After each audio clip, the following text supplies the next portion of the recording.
Tumatas ang swivel chair ni Dustin pagkatapos niyang masipa ang kanyang office table nang makita niya sa resume ni Irish ang nakalahad doon na may isa itong anak na babae. Kaagad siyang napahilamos at muling tiningnan ang resume nito. Totoo ba ito? May anak na babae sa Irish? How? Is she married? Why didn't she even mention that to me? Why does she have to keep it a secret from me? Nang makita niyang 4 na taong gulang pa lang ito ay naglaro na sa isipan niyang baka nagbunga ang isang gabing may nangyari sa kanilang dalawa. Irish Pilvia. Mommy? Nangingin ang tawag sa akin ni Danica nang makita niya ako sa pintuan ng kwarto niya dito sa public hospital. Hinihingal ako lumapit sa kanya. Tinakbo ko na kasi mula sa pagbaba ko ng bus hanggang pagpasok dito. Ngayon ko lang kasi naranasan na ma-ospital si Danica. Simula baby pa lang ito, hindi ko naranasan na nagkasakit ito na kailangan dalhin sa clinic or hospital. Ngayon lang nangyari ito. Baby, nandito na sa mommy. I'm sorry, Danny. I'm sorry. Umupo ako tinalikan ng kanyang mga kamay. Nakita ko ang laki na ipiniyat nito. Sobra pang nangihina kaya sobrang awa ko sa anak ko. I'm sorry, baby. I'm sorry. Tuluyan na ako napaiyak sa kanyang harapan habang dinadama ko sa aking pisngi ang kanyang mga palad. Mommy, huwag na po kayong umiyak. Ako ang dahilan kung bakit nagkaganyan ka, Danny. Kasalanan ko. Iniwan kita. Wala ko sa tabi mo. Ang mahalaga po nandito na kayo sa tabi ko. Sorry po, Mommy, kung nastorbo ko po kayo. Nastorbo ko po ang trabaho niyo. Mas bumuhos ang aking mga luha sa sinabi ng anak ko. Mas inalala niya pa iyon. Umiling-iling ako. Hindi. Kahit kailan hindi ka nakakastorbo sa akin, baby. Hindi. Patuloy na tumutulo ang luha ko habang umiiling-iling at hinahalikan ng kanyang namumutlang mga palad. Napangiti ito pero ngiting matamlay. I love you, Mommy. Nangihina na bulong niya sa akin.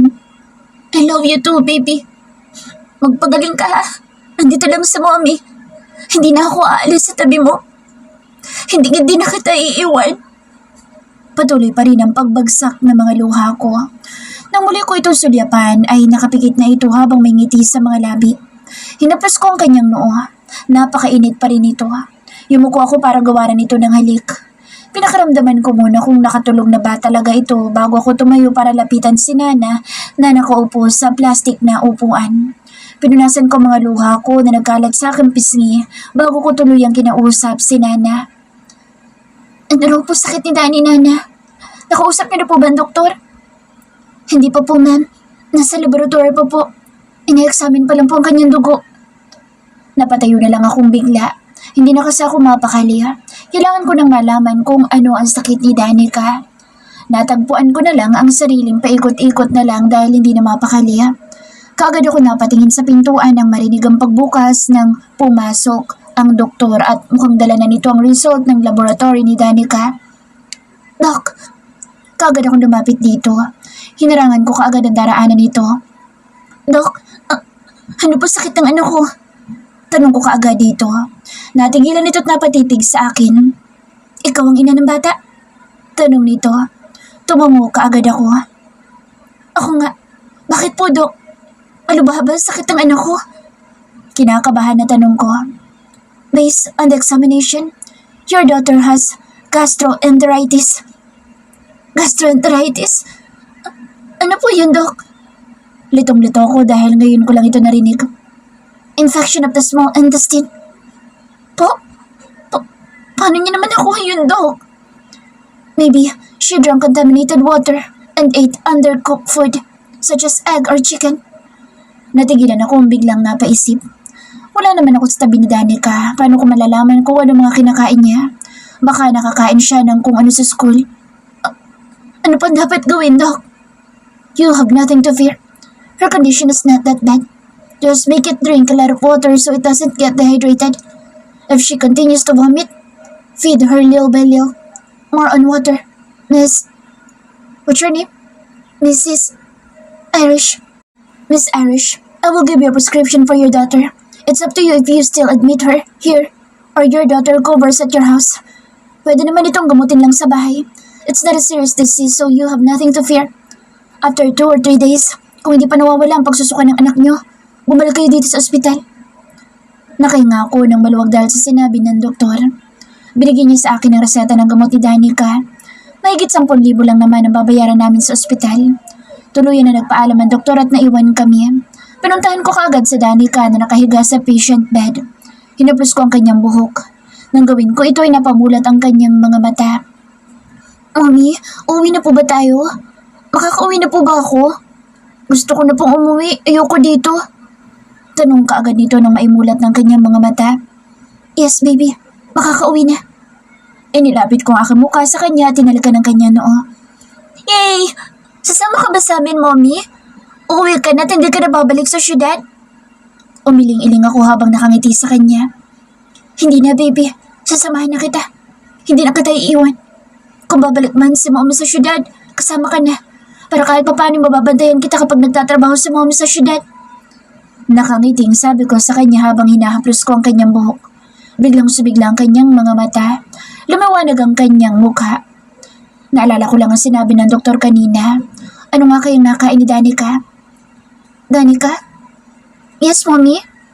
Napailing na lang ako. Wala, baby. May naisip lang akong itanong sa'yo pero wala na. Hindi ko na itatanong sa'yo.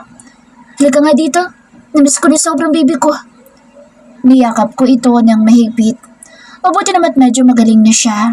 Kanina lang, pagdating ko ay masyado siyang matamlay at walang lakas. Humiwalay siya sa akin sa pagkakayakap. Mommy, nasan pang daddy ko? Wala po ba akong daddy? Natigilan ako sa biglang tanong ni Danica. Hindi niya na iyon tinatanong sa akin. Matagal na pero ngayon naalala niya na naman na itanong ang bagay na iyon. Baby, hindi ba't sabi ko huwag na natin pag-usapan iyan? Sinabi ko na sa'yo, di ba? Matagal nang wala ang daddy mo. Oh God, nag-guilty ako sa sinabi ko. Nagsisulungan na naman ako kay Danica. Hindi ka ba masaya na si Mommy ang kasama? Tanong ko sa kanya. Masaya po. Pero kasi sa school, kulang po yung walang daddy na sumusundo. Palaging si Nanang sumusundo sa akin. Habang ang mga kaklase ko po, daddy nilang sumusundo sa kanila. Dama ko ang lungkot sa boses ni Danica. Hayaan mo, si Mommy nang palaging susundo sa'yo, okay? Huwag ka na malungkot. Ako ang Mommy at daddy mo. Meron ba silang ganun? Bihira lang yun, baby. Kaya talo mo pa rin sila kasi si Mommy kaya maging daddy. Kaya rin maging Mommy, di ba? Pagbibiro ko sa kanya na nagpangiti naman kaagad sa kanya. Kinagabi ay umuwi rin kami. Hindi na kami nagtagal pa sa ospital dahil medyo maayos na ang pakiramdam ni Danica. Namiss ko ang bahay.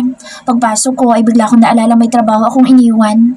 Baka sa mga oras na ito ay nagtataka na si Dustin kung bakit hindi na ako bumalik.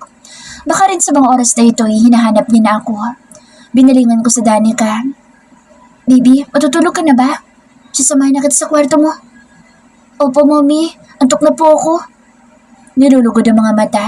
Halatang antok na. Hinatid ko si Danica sa kwarto niya. Nang makatulog ay ipinikit ko na rin ang aking mga mata. Kinaumagahan. Maaga ako nagising at para magluto ng agahan.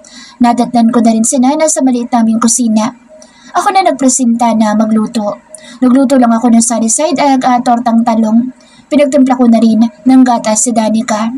Tama-tama, nagising ito na tapos na rin kami mag-prepare ni Nana ng breakfast. Inaantok pa nga ito na lumapit sa amin at umupo para kumain.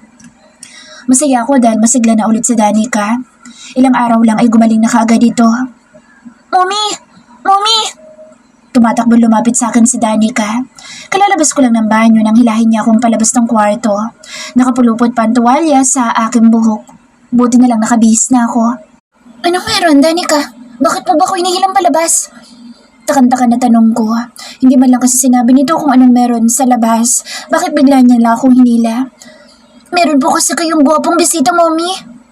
Sagot niya habang hila niya ako. Kagad ako napaisip kung sinong bisita na iyon. Hindi kaya sa Dustin? Paglabas namin, nadatnan ko si Nana sa sala at ang lalaking bisita na sinasabi ni Danica. Nanilaki ang mga mata ko nang makilala ito.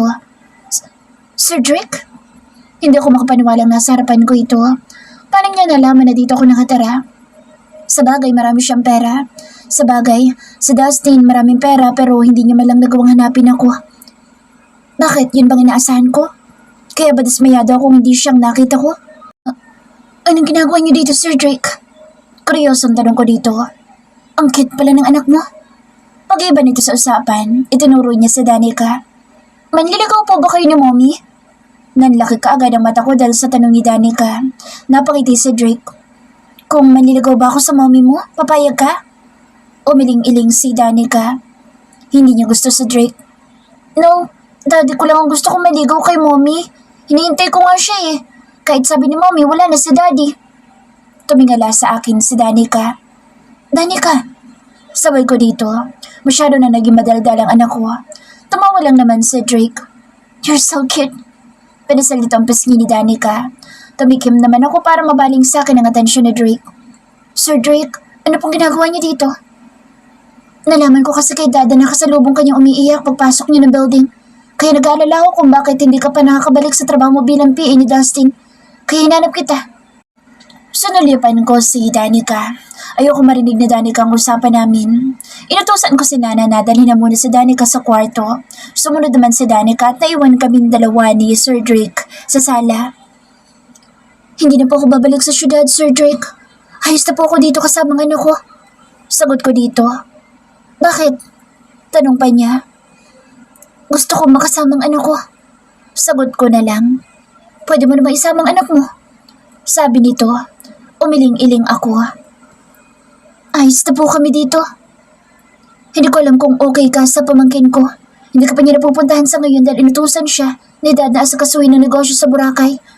Baka pagkatapos noon, hahanapin ka niya at ibabalik sa mansyon. Sabi nito. Hindi niya na siguro gagawin iyon. Napayuko ako.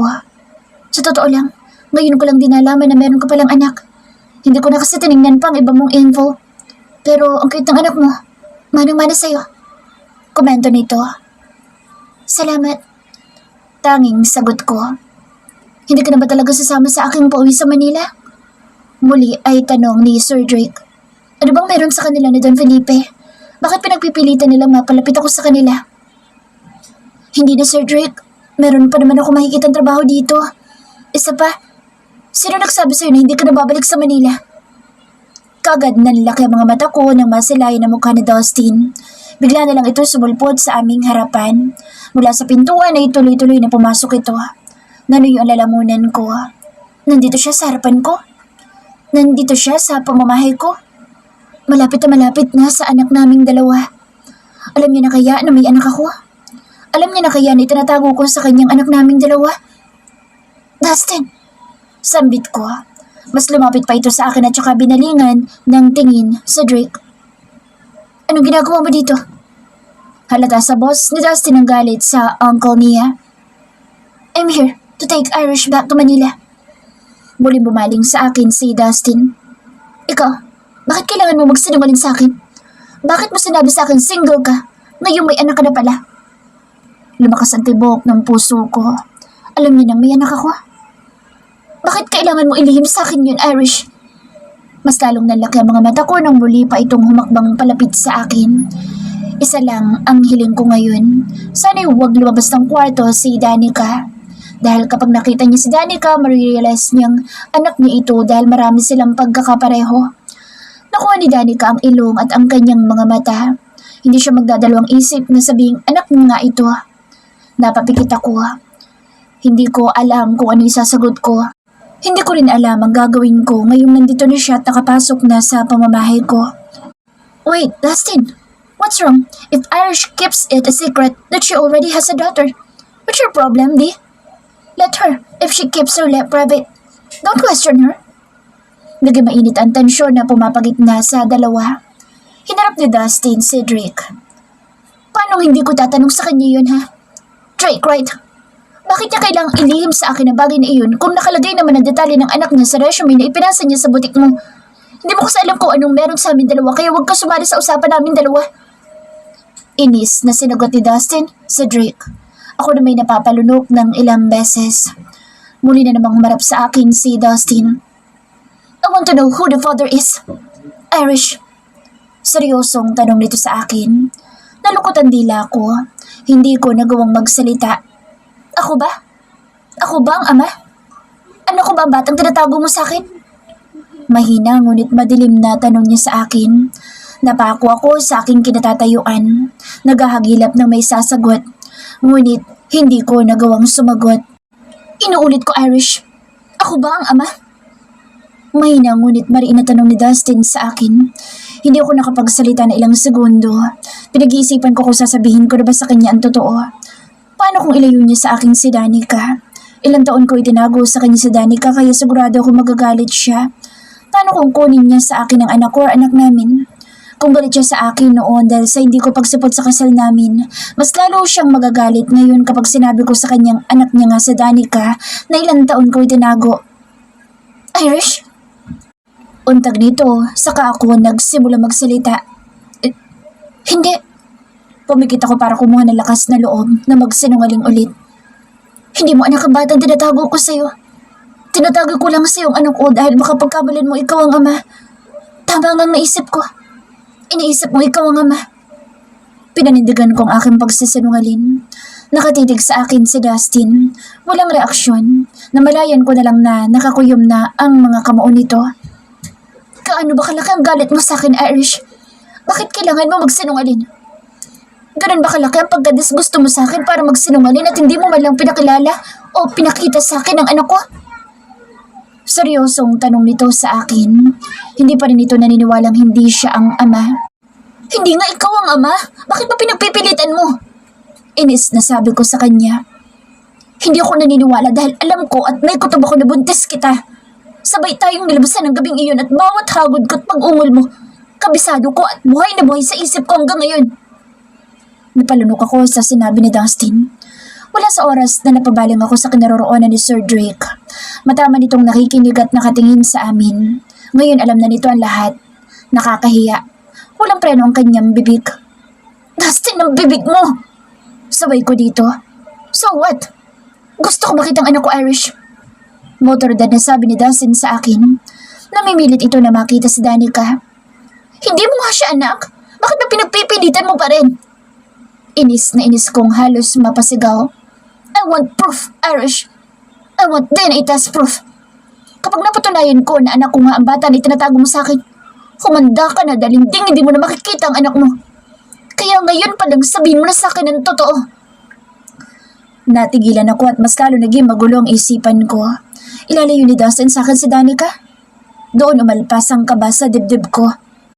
Wala nang bawian, Irish. Sinabi mong hindi ako ang ama, kaya dapat hindi ka matatakot na gawin ang DNA test. Hindi. Hindi ako papayag. Ano kung ipag-DNA test mo, Dustin? Anong karapatan mo para ikaw ang masunod? Lumabas ka na. Hindi ko ipag-DNA ang anak ko. Manigas ka. Inis na mariing sabi ko sa kanya, ngunit tinawakan niya ang braso ko ng mahigpit na bigla itong makalapit sa akin. Why are you so fucking mean to me, Irish?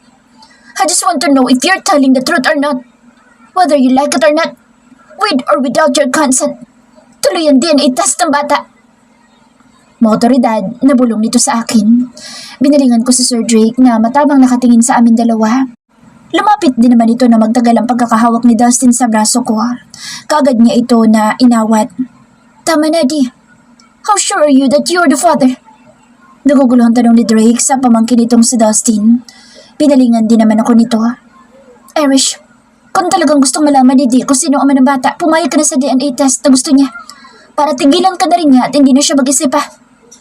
Payo ni Drake sa akin. Sandali ako nag-isip at tumanguri naman. Papayag na ako magpa-DNA test ang anak ko. Pero pwede bang bukas na lang? Kakausapin ko pang bata. Binitawan ni Dustin ang braso ko. Ano Di? Papayag ka ba na bukas na gagawin ang DNA test? Marahang tumango sa Dustin. No problem with me. Naging kalmado na ito. Kagad kami napatingin sa pintuan ng kwarto nang marinig ang pagbukas ng pintuan. Hinintay kong lumuwas sa aming harapan si Danica. Sunulipan ko si Dustin at ganoon din ang reaksyon niya. Tila naghihintay na may lumabas mula doon. Omi, ano po yung maingay? Nagpalipat-lipat ang tingin ko kay Dustin at Danica. Nakawang na ngayon ang labi ni Dustin sa mga oras nang makita niya ang mukha ni Danica. May bago po kayong bisita? Tanong ni Danica pagkatapos ay bumilog ang bibig nito. Yung artista sa TV? Kayo po yun? Manghang-mangha na sabi ni Danica. Hindi ko inaasahan tatakbo ito palapit sa kinaroroonan ni Dustin at ganoon na lang ang panlalaki ng mga mata ko nang buhatin naman ito ni Dustin. Pareho silang nakangiti sa isa't isa. Ibang-iba ang naging reaksyon ni Danica na makita niya si Dustin. What is your name?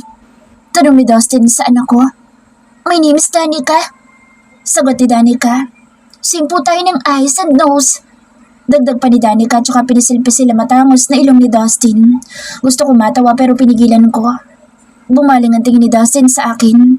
Tila may pinapahiwatig na hindi may kakailang anak niya nga si Danica. Kayo po ba yung palagi ko napapanood sa TV? Ang handsome niyo po pala, lalo sa personal. Crush po kayo na mommy. Turo ni Danica sa akin. Kagad naman na sinamaan ko ng tingin sa Danica. Saan niya naman nakuha ang katagang iyon? Really? Nakangiting tanong ni Dustin at saka bumaling sa akin. Yes po. Kapag nakikita niya nga po kayo sa TV, palagi niyang pinapatay ang TV. I don't know why po. Kung bakit niya po pinapatay ang TV. Inosenteng sabi ni Danica. Diyos ko na batang ito. Pati ba naman yun naaalala niya? Binalingan ko si Sir Drake. Natawa kasi ito habang tinatakpan ng bibig. Isa lang ibig sabihin ng Danica. Sumabat naman si Drake sa usapan ng dalawa. Hindi siya type ng mommy mo kaya pinapatay ng mommy mo ang TV niyo. Natatawang sabat ni Drake. Kaagad na sinamaan ni Dustin ang tingin ng uncle niya. Para lang talaga sila magkapatid kung iisipin dahil 2 taon lang naman ang tanda ni Drake kay Dustin. Ganun po bang ibig sabihin nun? Inosente naman na naniwala ang anak ko habang buhat pa rin siya ni Dustin. Ano bang pangalan niyo? Hindi po ba kayo ang daddy ko? Natigilan ako sa tinanong ni Danica dito. Hindi naman siya ganyan kay Drake pero kay Dustin masyadong clingy ang anak ko. Kaagad siya nagpabuhat dito kahit hindi pa niya kilala, samantalang kanina lang mailap siya kay Drake. Tumingin sa akin si Dustin. Danica, hindi siya daddy mo. Ako nang sumagot. Lumapit ako sa kanila at saka kinuha mula kay Dustin ang anak ko. Hindi siya daddy mo. Danny, hindi ba't sabi ko sa'yo wala na ang daddy mo? Mahinang sabi ko sa kanya ngunit napanguso ito. Hindi po kasi ako naniniwala na wala akong daddy. Gusto ko kasi siya na lang ang daddy ko. Same kami eyes and nose. Hindi ko inaasahang may iyak ito. Muling binawi ni Dustin mula sa akin sa Danica. Call me daddy if you want, baby. Gusto ko rin namin maging daddy mo. Bukas, kapag nalaman na ang result ng DNA test na gagawin namin, malaya mo na ako matatawag na daddy. But you can call me daddy anytime, baby. Even if there's no result yet. Napaawang na lang ang labi ko sa sinabi ni Dustin kay Danica. Talaga po? Kayo na lang po ang daddy ko? Please? Hindi ko inaasama magpapakute si Danica dito. Sure, baby. Nakangiting sabi ni Dustin dito. Mukhang nawala na ako sa kanilang eksena. Parang sa kanila na lang yung moment. Nawala na kami ni Sir Drake. Yay! Nagtatalon sa tuwang anak ko. Meron na akong daddy! Yay! Tuwan-tuwa na nagtatalon si Danica. Si Dustin naman ay nakangiting pinagmamasa ng anak namin. Maging si Sir Drake ay nakangiti rin habang pinapanood ang mag-ama. Hindi na umuwi ang dalawa. Nang marinig ni Dustin na hindi uuwi si Drake at dito matutulog ay nagpasasinta rin ito na dito na rin matulog dahil maaga pa raw bukas para sa DNA test. Daddy, gusto mo bang tumabi sa amin ni Mommy? Lumabas pa talaga ng kwarto si Danica para yayain lang ang daddy niya na tumabi sa amin. Danica, hindi siya pwedeng tumabi sa atin. Saway ko kaagad sa anak ko. Ito naman si Dustin parang pabor pa sa kanyang ginagawa ni Danica. Gustong-gusto naman niya ang pagyaya ni Danica sa kanya. Nakangiti pa ang loko. Next time, baby. Makakatabi rin si daddy sa inyo ni mommy. But not now, baby. Buti naman tumanggi ang loko. Kung mapapatunay ang anak mo nga si Danica. Hindi na rin naman nanangulit pa si Danica. Kinaumagahan, dumiretso kami sa private hospital na pinakamalapit lang sa amin para sa DNA test na gagawin. Habang kinukuha na ng sample sa Danica, hindi ako mapakali. Malalaman na ni Dustin na anak niya nga sa Danica. Pagkatapos makalis ng doktor ay mas lalo lumakas ang kaba sa dibdib ko. Nilapitan ko si Dustin na ngayon ay ramdam ko rin ang tensyon. Excited na yata ito na malamang anak niya nga si Danica. Dustin, lumapit ako sa kanya. Yeah. Tipid na sagot niya. Tumikim ako. Paano kung negative ang result? Anong gagawin mo? Panimula ako dito. Diretso itong tumingin sa akin. Walang pag-aalilangan na sumagot. I won't bother you anymore. But when it is proven that Danica is my daughter, prepare yourself, Irish, cause I will take her from you.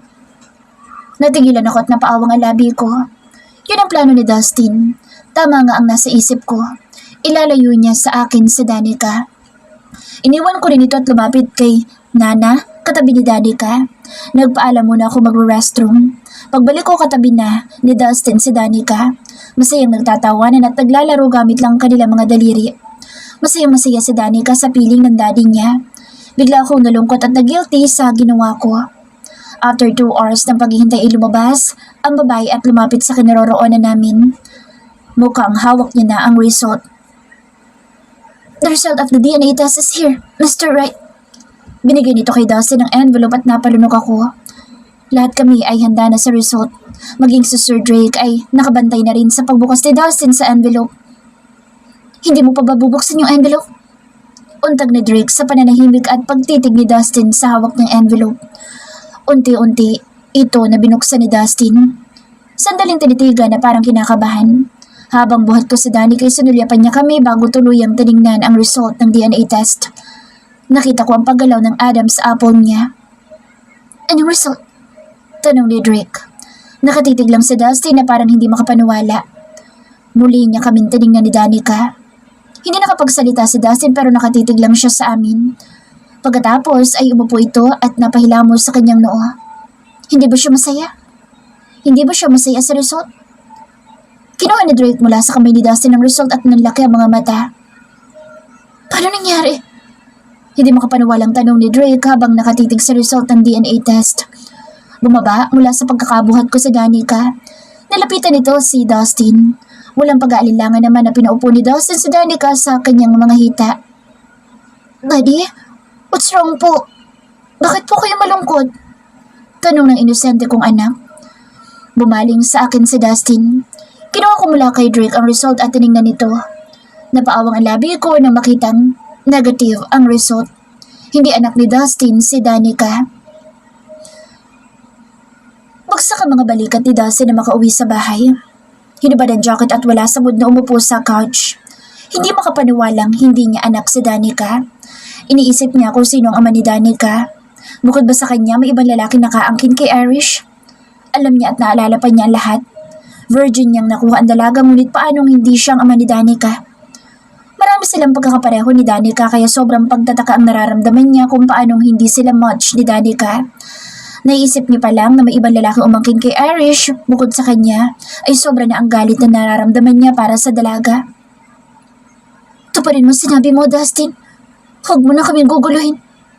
Lumapit sa kanya si Irish pagkatapos nito ipakuha si Danica mula sa kanya.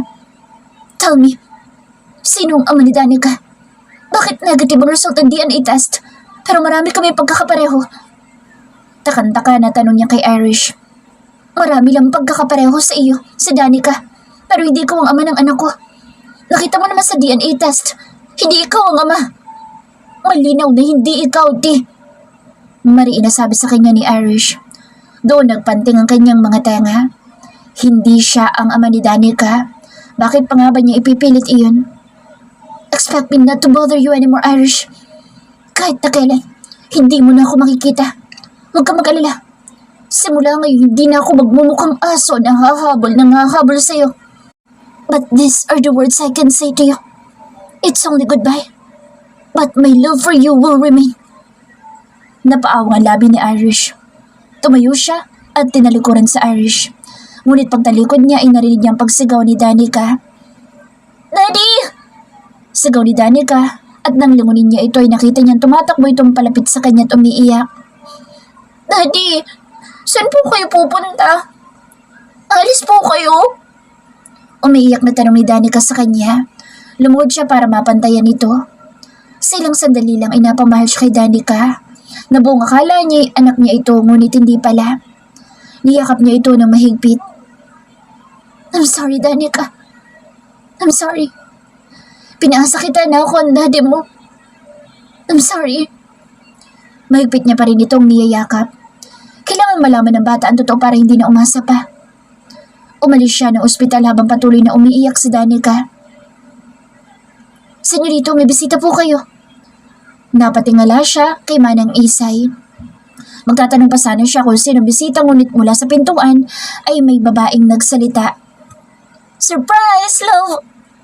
Nang lingunin niya ito ay bumungad sa kanyang harapan ang 3 taon niyang kasintahan, si Amy. Napatayo siya at hindi makapaniwalang nasa harapan niya ngayon ito. "Na-surprise ba kita, love?" Malapad ang ngiti nito na naglakad palapit sa kanya at kaagad na yumakap sa kanya.